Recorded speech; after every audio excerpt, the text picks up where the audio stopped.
Hi friends, welcome to Shana Soumi cooking. இன்றைக்கி பார்த்திங்கன்னா நம்ம வீட்டு குட்டி அம்மியில் ஒரு கார சட்னி எப்படி செய்யலான்னு பார்க்கலாம்.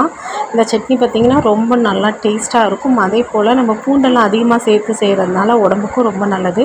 இப்போ அவங்க ஃப்ரெண்ட்ஸ் எப்படி செய்யலான்னு பார்க்கலாம். நான் இதுக்கு முதல்ல ஒரு 6 போல் வரமிளகாவை உப்பு சேர்த்து நல்லா நைஸாக அரைச்சிக்க போகிறேன். கூடவே கொஞ்சம் தண்ணி சேர்த்து அரைக்கும் போது சீக்கிரமாகவே நைஸாகிடும். ஸோ நம்ம நல்லா நைஸாக அரைச்சிக்கலாம்.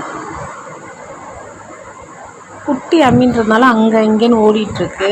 பாருங்கள் கிளைமேட் எப்படி இருக்குன்னு, மழை வர மாதிரி இருக்குது. ஸோ அதனால வேகமாக சட்னி ரெடி பண்ணி வச்சுட்டா நைட்டு தோசையெல்லாம் செய்கிறதுக்கு ஈஸியாக இருக்கும் அப்படின்றதுக்காக. பார்த்திங்கன்னா இப்போ நல்லா நைஸ் ஆகிடுச்சு. இது கூட வந்து கொஞ்சம் கொஞ்சமாக பூண்டு சேர்த்துக்கலாம். நான் பார்த்திங்கன்னா ஒரு 15லேருந்து 20 வரைக்கும் பூண்டு எடுத்திருந்தேன். ஸோ அதை வந்து ஒரு 4 பூண்டாக வச்சு நம்ம நைஸாக அரைச்சிக்கலாம். ஏன்னா குட்டி அம்மி இல்லையா, நிறையா பூண்டு வச்சு நம்மளால் அரைக்க முடியாது. கொஞ்சம் கொஞ்சமாக சேர்த்து அரைக்கும் போது தான் கரெக்டாக இருக்கும். ஸோ அதனால் கொஞ்சம் கொஞ்சமாக சேர்த்து அரைச்சிக்கலாம். இது கூட பார்த்திங்கன்னா ஒரு 5 போல் சின்ன வெங்காயம் சேர்த்துருக்கேன். அதுவும் சேர்த்து இந்த சட்னி செய்யும்போது ரொம்ப டேஸ்ட்டாக இருக்கும். ஸோ நல்லா நம்ம நைஸாக அரைச்சிக்கலாம். இப்போ பார்த்திங்கன்னா எல்லாம் சேர்த்தாச்சு மேக்ஸிமம். இப்போ நம்ம நைஸாக அரைச்சி எடுக்க வேண்டியது தான். ஸோ பார்த்திங்கன்னா நல்லா நைஸாக அரைச்சாச்சு. இப்போ நான் வந்து இதில் வந்து தக்காளி சேர்க்கலை. எதுக்குன்னா வந்து நம்ம அம்மி குட்டி இல்லையா, ஸோ அதனால் கீழெல்லாம் சிந்திடும். ஸோ அதனால் நம்ம பூண்டு, வெங்காயம், வரமிளகா, உப்பு மட்டும் சேர்த்து அரைச்சிக்கிட்டோம். அதுவும் நல்லா நைஸாக அரைச்சி இதை வந்து ஒரு கிண்ணத்தில் நம்ம மாற்றி எடுத்துக்கலாம். நம்ம மிக்சியில் என்ன தான் அரைச்சாலுமே இந்த கலர் வந்து சட்னியில் வரதில்லை. நம்ம இதே அம்மியில் அரைக்கும்போது பாருங்கள் எவ்வளோ ஒரு கலர்ஃபுல்லாக இருக்குதுன்னு சட்னி. ஸோ இதை வந்து நம்ம மாற்றி எடுத்துக்கலாம்.